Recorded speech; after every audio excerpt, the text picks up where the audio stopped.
Viewers, എല്ലാവർക്കും ദിജോസ് വേൾഡിൻ്റെ പുതിയൊരു വീഡിയോയിലേക്ക് സ്വാഗതം. ബേബി ഇംപ്ലാന്റേഷൻ നടന്നു കഴിഞ്ഞ് തുടക്കത്തിൽ തന്നെ ഉണ്ടാകാൻ സാധ്യതയുള്ള ഒരു പ്രഗ്നൻസി ലക്ഷണം, അതിനെ പറ്റിയിട്ടുള്ളതാണ് ഇന്നത്തെ വീഡിയോയിൽ സംസാരിക്കുന്നത് കേട്ടോ. അപ്പോൾ നമുക്ക് വീഡിയോ സ്റ്റാർട്ട് ചെയ്യാം. പ്രഗ്നൻ്റ് ആകുന്ന സമയത്ത് സ്ത്രീകൾക്ക് പലതരത്തിലുള്ള ലക്ഷണങ്ങൾ പല സമയത്തായി പല പ്രഗ്നൻസികളിലും നമുക്ക് ഫീൽ ചെയ്യാറുണ്ട്. ഇവിടെ ഏർലി പ്രഗ്നൻസിയിൽ നമുക്കുണ്ടാകുന്ന ലക്ഷണം ഏറ്റവും കൂടുതൽ നമുക്കുണ്ടാകുന്നത് ഹോർമോൺ ഷിഫ്റ്റ് കൊണ്ടാണ്. ഒരുപാട് നാൾ വരെ നമ്മളുടെ ശരീരത്തിലെ ഹോർമോൺസ് എല്ലാം നോർമലായിട്ട് അങ്ങോട്ട് പോയിട്ട്, അതായത് ഈസ്ട്രോജൻ ഹോർമോണിന്റെ ഡൊമിനൻസും അതുപോലെ അതിനുശേഷം ലൂട്ടൽ ഫേസ് ആകുമ്പോഴേക്കും പ്രൊജസ്ട്രോൺ ഹോർമോൺ ശരീരത്തിൽ കൂടുന്നതും ദെൻ പ്രൊജസ്ട്രോൺ ഹോർമോണിന്റെ അളവ് നമ്മളുടെ ശരീരത്തിലൊന്നും പീക്കിലെത്തിയിട്ട് നമുക്ക് ഇംപ്ലാന്റേഷൻ നടന്നിട്ടില്ലെങ്കിൽ അത് ഷെഡായി പോകുന്നതും ഒക്കെ നാച്ചുറലി നമ്മളുടെ ശരീരത്തിൽ വർഷങ്ങളായിട്ട് നടന്നുകൊണ്ടിരിക്കുന്ന ഒരു പ്രോസസ്സാണ്.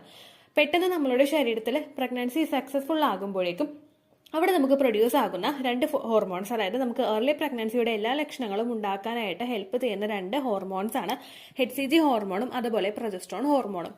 ഈ പ്രൊജസ്ട്രോൺ ഹോർമോണിന്റെ ഇൻക്രീസ് നമ്മളുടെ ശരീരത്തിൽ ഉണ്ടാകുമ്പോഴേക്കും ആ ഒരു ഇൻക്രീസുമായിട്ട് നമ്മളുടെ ശരീരം അഡ്ജസ്റ്റ് ചെയ്യാൻ വേണ്ടിയിട്ട് കുറച്ച് സമയമെടുക്കും. അതുപോലെ തന്നെ പ്രൊജസ്ട്രോൺ ഹോർമോണിന്റെ ഇൻക്രീസും നമുക്ക് ആദ്യത്തെ ഒരു ട്രൈമസ്റ്ററിലൊക്കെ ആ ഒരു ഹോർമോണിന്റെ ഇൻക്രീസ് എന്ന് പറയുന്നത് കുറച്ചങ്ങോട്ട് ഉണ്ടാകും. അതിന് ശേഷം അത് അങ്ങോട്ട് ഒരുപാട് ഗ്രോ ആകാതെ നോർമലായിട്ട് അങ്ങോട്ട് മെയിൻറ്റെയിൻ ചെയ്യും. അപ്പോൾ ഈ ഒരു ചേഞ്ചസുമായിട്ട് നമ്മളുടെ ശരീരം ഒന്ന് അക്കോമഡേറ്റ് ആയിട്ട് വരാനായിട്ട് കുറച്ച് സമയമെടുക്കും. അതുകൊണ്ട് തന്നെ നമുക്ക് ഏർലി പ്രഗ്നൻസിയിൽ പലതരത്തിലുള്ള ഡിഫിക്കൽട്ടീസും ഫീൽ ചെയ്യും. ഇവിടെ ഏർലി പ്രഗ്നൻസിയിൽ നമുക്കുണ്ടാവുന്ന ഇംപ്ലാന്റേഷൻ സക്സസ്ഫുൾ ആയതിന്റെ ഏറ്റവും പ്രമുഖമായിട്ടുള്ള ഒരു ലക്ഷണമാണ് നമ്മുടെ ശ്വാസോച്ഛ്വാസത്തിൽ നമ്മുടെ ഷോർട്ട്നെസ് ഓഫ് ബ്രീത്ത് അനുഭവപ്പെടുക. നമ്മൾ വർത്താനം പറയുമ്പോൾ പെട്ടെന്ന് തന്നെ നമുക്ക് കിതപ്പ് അനുഭവപ്പെടുന്ന ഒരു സിറ്റുവേഷൻ. പ്രഗ്നന്റ് ആയിട്ടുള്ള പല സ്ത്രീകളിലും അവരുടെ സെക്കൻഡ് ട്രൈമസ്റ്ററിലെ ലാസ്റ്റും അതുപോലെ തേർഡ് ട്രൈമസ്റ്ററിന്റെ ആദ്യവും ഈ ഒരു ഫീലിംഗ്സ് ഉണ്ടാവാറുണ്ട്. അവർ നടക്കുന്ന സമയത്ത് നമുക്ക് പെട്ടെന്നായിട്ട് കിതപ്പ് അനുഭവപ്പെടുക, അല്ലെങ്കിൽ വർത്താനം പറയുന്ന സമയത്ത് കിതപ്പ് അനുഭവപ്പെടുക എന്നുള്ളത് ഏറ്റവും കൂടുതൽ സെക്കൻഡ് ട്രൈമസ്റ്ററിന്റെ ലാസ്റ്റും അതുപോലെ തന്നെ തേർഡ് ട്രൈമസ്റ്ററിന്റെ ഫസ്റ്റുള്ള ആ ഒരു ഭാഗങ്ങളിലും ഒക്കെ നമുക്ക് ഏറ്റവും കൂടുതൽ ഫീൽ ചെയ്യുന്ന ഒന്നാണ്. എന്നാൽ ഏർലി പ്രഗ്നൻസിയിലും പല സ്ത്രീകൾക്കും ആ ഒരു ഹൈക്ക് അല്ലെങ്കിൽ ആ ഒരു ബുദ്ധിമുട്ട് ഫീൽ ചെയ്യാറുണ്ട്. ഈ ഒരു ബുദ്ധിമുട്ടുണ്ടാകാനായിട്ടുള്ള പ്രധാനപ്പെട്ട കാരണം എന്ന് പറയുന്നത് നമ്മുടെ പ്രൊജസ്ട്രോൺ ഹോർമോൺ ആണ്. പ്രൊജസ്ട്രോൺ ഹോർമോൺ നമ്മുടെ യൂട്രസിന്റെ ലൈനിങ്ങിനെ ഒന്ന് ഷെഡ് ആകാതെ മെയിൻറ്റെയിൻ ചെയ്ത് പിടിക്കണമെങ്കിൽ പ്രൊജസ്ട്രോൺ ഹോർമോണിന്റെ അളവ് നമ്മളുടെ ശരീരത്തിൽ കൂടി വരും.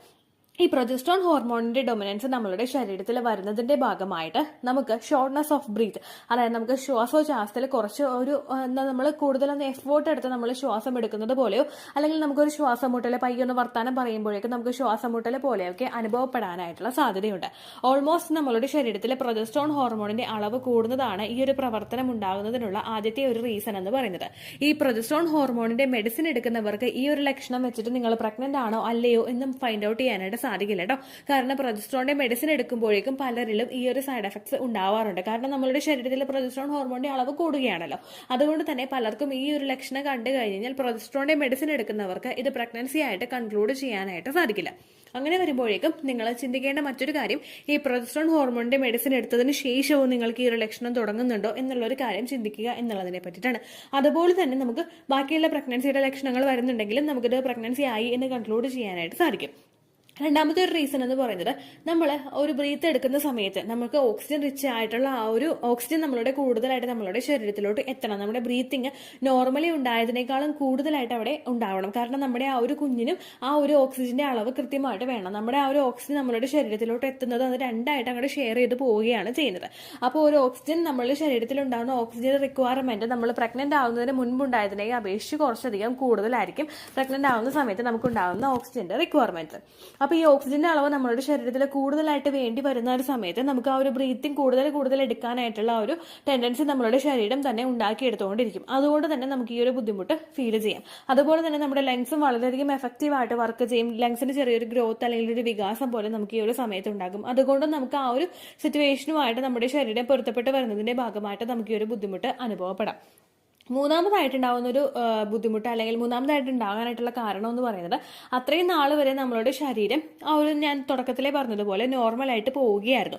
ദെൻ പെട്ടെന്ന് ജസ്റ്റ് ഒരു പെർട്ടിക്കുലർ ആയിട്ടുള്ള ഹോർമോൺസ് നമ്മളുടെ ശരീരത്തിൽ, അതായത് പ്രഗ്നൻസി ഹോർമോൺസ് നമ്മളുടെ ശരീരത്തിൽ ഇൻക്രീസ് ആകുമ്പോഴേക്കും നമ്മളുടെ ശരീരം അതുമായിട്ട് പൊരുത്തപ്പെടാനായിട്ട് കുറച്ച് സമയമെടുക്കും. ഓൾമോസ്റ്റ് നമുക്ക് പ്രഗ്നൻസി സക്സസ്ഫുൾ ആയിട്ട് ഒരു ഒന്നാമത്തെ രണ്ടാമത്തെ മൂന്നാമത്തെ ഒക്കെ ആഴ്ച വരെ നമുക്ക് ഈ ഒരു ലക്ഷണങ്ങൾ ഉണ്ടാകും. അതിനുശേഷം ഈ ഒരു 3 ആഴ്ച അല്ലെങ്കിൽ ഒരു 4 ആഴ്ചയൊക്കെ കഴിഞ്ഞു കഴിഞ്ഞാൽ പിന്നെ ആ ഒരു ലക്ഷണമായിട്ട് നമ്മളുടെ ശരീരം പൊരുത്തപ്പെടും. ഇത് പൊരുത്തപ്പെട്ടതിന് ശേഷം പിന്നെ നമുക്ക് ഈ ഒരു സിംറ്റംസ് വരുന്നത് നമ്മുടെ വയറ് നല്ലതുപോലെ ഒന്ന് ഗ്രോ ആയി നമ്മളൊന്ന് നടക്കുന്ന സമയത്തൊക്കെ ആയിരിക്കും നമുക്ക് ഈ ഒരു ബുദ്ധിമുട്ടുകളൊക്കെ കൂടുതലായിട്ടും ഫീൽ ചെയ്യുന്നത് കേട്ടോ. അപ്പോൾ ഈ ഒരു കാര്യം നിങ്ങൾ മസ്റ്റായിട്ട് ശ്രദ്ധിക്കാം. ഏകദേശം നിങ്ങൾ ഇംപ്ലാന്റേഷൻ നടന്നു കഴിഞ്ഞിട്ടുള്ള സമയത്ത് തന്നെ നിങ്ങൾക്ക് ഈ ഒരു ലക്ഷണം റെക്കഗ്നൈസ് ചെയ്യാനായിട്ട് സാധിക്കും. നമ്മൾ ഈസി ആയിട്ട് ചെയ്തുകൊണ്ടിരിക്കുന്ന പല കാര്യങ്ങളും നമുക്ക് അങ്ങോട്ട് ചെയ്യാനായിട്ട് സാധിക്കില്ല. നമുക്ക് സ്റ്റെപ്പ് കയറാനൊക്കെ ബുദ്ധിമുട്ട് അനുഭവപ്പെടുക, അല്ലെങ്കിൽ നമ്മൾ വാദോരാതെ വർത്താനം പറഞ്ഞുകൊണ്ടിരുന്ന ആളുകൾക്കൊക്കെ വർത്താനം പറയുമ്പോഴേക്കും ഭയങ്കര ഒരു ബുദ്ധിമുട്ട് അനുഭവപ്പെടുക. എനിക്ക് എൻ്റെ സെക്കൻഡ് പ്രഗ്നൻസിയിൽ നല്ലതുപോലെ ഫീൽ ചെയ്തിട്ടുണ്ട് കേട്ടോ. വീഡിയോ എടുക്കുന്ന സമയത്തൊക്കെ പലരും ചോദിക്കാറുണ്ട്, ചേച്ചി ശ്വാസം മുട്ടലുണ്ടോ അല്ലെങ്കിൽ ബ്രീത്തിങ്ങിന് ബുദ്ധിമുട്ടുണ്ടോ എന്ന് പലരും ചോദിക്കാറുണ്ട്. ആ ഒരു സമയത്തൊക്കെ ഞാൻ പ്രഗ്നന്റ് ആണെന്ന് കൺവേ ചെയ്തിട്ടുണ്ടായിരുന്നില്ല. എന്നിട്ട് കൂടി പലരും ആ ഒരു വീഡിയോ കേട്ടിട്ട് പലരും പറഞ്ഞിട്ടുണ്ട് ശ്വാസം മുട്ടലുണ്ടല്ലേ. ചിലർ നെഗറ്റീവായിട്ട് പറഞ്ഞിട്ടുണ്ടല്ലോ, ഇങ്ങനെ ഇരുന്ന് കിടക്കുന്നുണ്ടെങ്കിൽ പിന്നെ എന്തിനാണ് വീഡിയോ എടുക്കുന്നതെന്ന് വരെ പലരും പറഞ്ഞിട്ടുണ്ട്.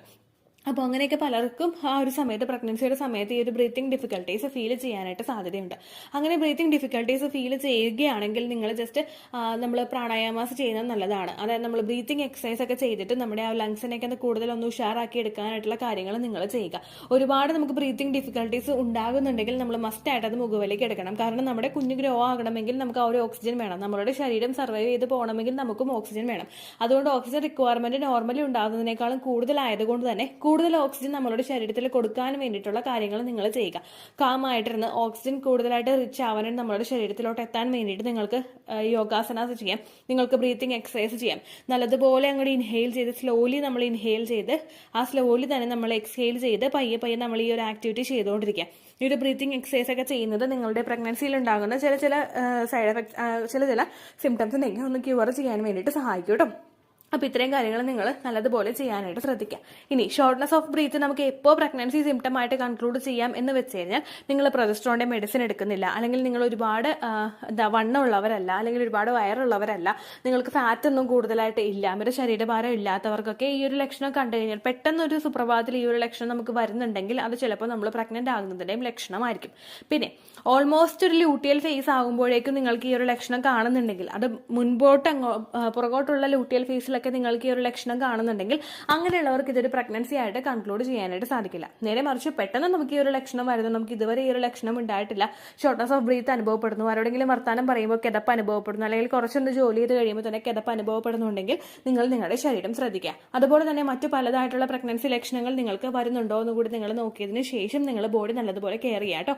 ബോഡിക്ക് റെസ്റ്റ് വേണ്ടുന്ന സമയത്ത് നിങ്ങൾ റെസ്റ്റ് കൊടുക്കുക. ഒരുപാട് നിങ്ങൾ ഡിഫിക്കൽട്ടായിട്ട് ബ്രീത്ത് ചെയ്യാനായിട്ട് ബുദ്ധിമുട്ടായിട്ടും നിങ്ങൾ കൂടുതൽ ജോലികൾ ചെയ്യാതിരിക്കുക. കുറച്ച് റെസ്റ്റ് കൊടുക്കേണ്ട സമയത്ത് ബോഡിക്ക് റെസ്റ്റ് കൊടുക്കുക. കാരണം ഒരു ഓക്സിജൻ റിച്ച് ആയിട്ടുള്ള ഒരു ബ്ലഡ് നമ്മളുടെ ശരീരത്തിലോട്ട് എത്തുന്നുണ്ടെങ്കിൽ മാത്രമേ നമ്മുടെ ഒരു ന്യൂ ബോണിന് നമ്മുടെ ഒരു എംബ്രിയോയ്ക്ക് വളരാൻ വേണ്ടിയിട്ടുള്ള ഒരു ഓക്സിജനും അതുപോലെ ഒരു സപ്പോർട്ടിംഗ് ആയിട്ടുള്ള ഒരു എൻവയോൺമെന്റ് ആ എംബ്രിയോയ്ക്ക് കിട്ടുകയുള്ളൂ. അവിടെ ഓക്സിജന്റെ സപ്ലൈ കംപ്ലീറ്റ് ആയിട്ട് കുറഞ്ഞു കഴിഞ്ഞാൽ അത് ഒരുപാട് ഡിഫിക്കൽട്ടീസ് കുഞ്ഞിന്റെ ഗ്രോത്തിനും ഡെവലപ്മെന്റിനും ഒക്കെ ഉണ്ടാകും. ഏർലി സ്റ്റേജിൽ മിസ്കാരേജ് ഉണ്ടാവാനായിട്ടും അത് കാരണമാവട്ടോ. അപ്പോൾ ഇത്തരത്തിലുള്ള ലക്ഷണങ്ങൾ ഉണ്ടെങ്കിൽ ബോഡി നന്നായിട്ട് കെയർ ചെയ്യാനായിട്ട് ശ്രദ്ധിക്കാം. ഇത്രയേ ഉള്ളൂ വീഡിയോ. യൂസ്ഫുൾ ആയി കാണുമെന്ന് വിശ്വസിക്കുന്നു. യൂസ്ഫുൾ ആവുന്നുണ്ടെങ്കിൽ ലൈക്ക് ചെയ്യുക, ഫ്രണ്ട്സിനൊക്കെ ഷെയർ ചെയ്ത് കൊടുക്കുക കേട്ടോ. എന്തെങ്കിലും സംശയം ഉണ്ടെങ്കിൽ നിങ്ങൾ കമൻസിൽ ചോദിക്കുക. പണ്ടത്തെ വീഡിയോയ്ക്ക് കമൻസ് ഇടുന്നവർക്ക് റിപ്ലൈ ലഭിക്കുന്നില്ലെങ്കിൽ ലേറ്റസ്റ്റ് ആയിട്ട് ഞാൻ ഏത് വീഡിയോ ആണോ അപ്ലോഡ് ചെയ്യുന്നത് അതിന് താഴെ കമൻറ്റ് ഒന്ന് കോപ്പി പേസ്റ്റ് ചെയ്യാനായിട്ട് ശ്രദ്ധിക്കുക കേട്ടോ. അതുപോലെ ഓവുലേഷൻ ഡേറ്റ് കാൽക്കുലേറ്റ് ചെയ്ത് തരാനായിട്ട് റിക്വസ്റ്റ് ചെയ്യുന്ന ആളുകൾ എത്രയാണോ സൈക്കിൾ ലെങ്ത് അത് മെൻഷൻ ചെയ്യാനായിട്ട് ശ്രദ്ധിക്കുക. സൈക്കിൾ ലെങ്ത് എന്നതുകൊണ്ട് ഉദ്ദേശിച്ചത് ഓരോ മാസവും എത്ര ദിവസം കൂടുമ്പോഴാണോ ബ്ലീഡിങ് വരുന്നത് അതാണ് സൈക്കിൾ ലെങ്ത്. കഴിഞ്ഞ മാസം ഒരു 8-ാം തീയതിയാണ് ബ്ലീഡിങ് ആയതെങ്കിൽ ഈ മാസം 6-ാം തീയതിയാണ് ബ്ലീഡിങ് ആയതെങ്കിൽ കഴിഞ്ഞ മാസം 8-ാം തീയതി മുതൽ ഈ മാസം 6-ാം തീയതി വരെ എത്ര ദിവസമുണ്ടോ അത് കാലണ്ടറിൽ എണ്ണി തിട്ടപ്പെടുന്നതാണ് നിങ്ങളുടെ സൈക്കിൾ ലെങ്ത്. സൈക്കിൾ ലെങ്ത് നമ്മൾ കൃത്യമായിട്ട് കാൽക്കുലേറ്റ് ചെയ്യുകയാണെങ്കിൽ ഓവുലേഷൻ ഡേറ്റ് എളുപ്പത്തിൽ കണ്ടുപിടിക്കാൻ വേണ്ടിയിട്ട് ഒരുപാട് ആപ്ലിക്കേഷൻസും ഒരുപാട് ഓൺലൈൻ ആയിട്ടുള്ള വെബ്സൈറ്റുകളും ഇന്ന് നമുക്ക് അവൈലബിൾ ആണ്. പ്ലേ സ്റ്റോറിൽ പോയിട്ട് ഓൺലൈൻ ഓവുലേഷൻ ട്രാക്കർ എന്ന് ടൈപ്പ് ചെയ്ത് കഴിഞ്ഞാൽ നിങ്ങൾക്ക് അതുമായിട്ട് ബന്ധപ്പെട്ടിട്ടുള്ള ആപ്ലിക്കേഷൻസ് കിട്ടും. അത് പറ്റുന്നില്ല എങ്കിൽ ഗൂഗിളിൽ പോയിട്ട് ഓൺലൈൻ ഓവുലേഷൻ കാൽക്കുലേറ്റർ എന്ന് ടൈപ്പ് ചെയ്ത് കഴിഞ്ഞാൽ അതുമായിട്ട് ബന്ധപ്പെട്ടിട്ടുള്ള വെബ്സൈറ്റുകൾ നിങ്ങൾക്ക് കിട്ടും. അതിൽ നിങ്ങളുടെ ലാസ്റ്റ് മന്തിലെ മെൻസ്ട്രേഷൻ്റെ ഡേറ്റും ഒപ്പം ഞാൻ ഈ പറഞ്ഞ രീതിക്ക് നിങ്ങൾ കാൽക്കുലേറ്റ് ചെയ്യുന്ന സൈക്കിൾ ലെങ്ത്തും എൻ്റർ ചെയ്ത് കൊടുക്കുകയാണെങ്കിൽ നിങ്ങൾക്ക് കൃത്യമായിട്ട് ഓവുലേഷൻ ഡേറ്റ് കണ്ടുപിടിക്കാനായിട്ട് സാധിക്കും. ഫെർട്ടൈൽ ടൈം പീരീഡും നിങ്ങൾക്ക് കിട്ടും. അതായത് എത്ര ദിവസം മുതൽ കോൺടാക്ട് ചെയ്ത് തുടങ്ങിക്കഴിഞ്ഞാൽ നിങ്ങൾ പ്രഗ്നൻ്റ് ആകും എന്നുള്ളൊരു ഡേറ്റും നിങ്ങൾക്ക് പ്രോപ്പറായിട്ട് കിട്ടും കേട്ടോ. ഇത് കാൽക്കുലേറ്റ് കാൽക്കുലേറ്റ് ചെയ്യുന്ന സമയത്ത്, സൈക്കിൾ ലെങ്ത് കാൽക്കുലേറ്റ് ചെയ്യുന്ന സമയത്ത് നിങ്ങളുടെ ആ ഒരു കലണ്ടറിൽ നോക്കി തന്നെ നിങ്ങൾ കാൽക്കുലേറ്റ് ചെയ്യുക. പല മാസങ്ങളിലും 30-31 ദിവസമുണ്ട്, അതുകൊണ്ടാണ് അങ്ങനെ പറഞ്ഞത്. ഒപ്പം നിങ്ങൾക്ക് ബ്ലീഡിങ് തുടങ്ങിയ ദിവസത്തിന് വേണം നിങ്ങൾ ഡേ 1 ആയിട്ട് എടുക്കാൻ വേണ്ടിയിട്ട്. സ്പോട്ടിങ് തുടങ്ങിയ ദിവസത്തിനെ, അതായത് ചെറുതായിട്ട് ഡിസ്ചാർജ് പോയി തുടങ്ങിയ ദിവസത്തിനെ നിങ്ങൾ കൺസിഡർ ചെയ്യേണ്ട ആവശ്യം ഇല്ല കേട്ടോ. അപ്പോൾ ഇത്രയേ ഉള്ളൂ വീഡിയോ. അടുത്തൊരു വീഡിയോ ആയിട്ട് നമുക്ക് വീണ്ടും കാണാം. ബൈ.